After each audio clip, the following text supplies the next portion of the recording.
when you want to get off the darkest ground,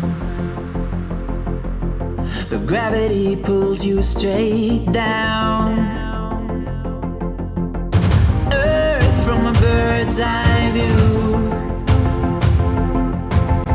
You should grow feathers and see this too.